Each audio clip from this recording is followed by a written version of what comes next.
जैसे जैसे कोई भी देश है वो विकास कर रहा होता है, तो विकास करने के दौरान ये देखा जाता है कि क्या विकास करने के दौरान उस देश में गरीबी कम हुई है कि नहीं कम हुई है।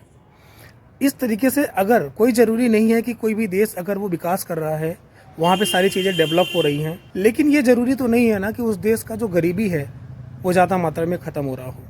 इस तरीके की यहाँ पर एक टर्म आती है, जो शब्द आता है जिसको बोलते हैं इलास्टिसिटी प्रो पुअर ग्रोथ।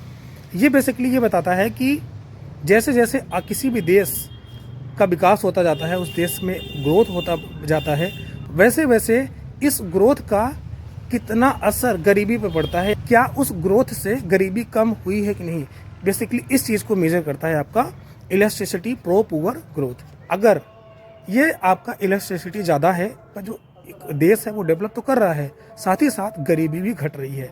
लेकिन अगर इसकी इलास्टिसिटी कम होगी तो ये माना जाता है कि आप देश का ग्रो तो कर रहे हो, लेकिन ग्रो करने के साथ साथ उस देश में जो गरीबी है वो परमानेंट बना हुआ है।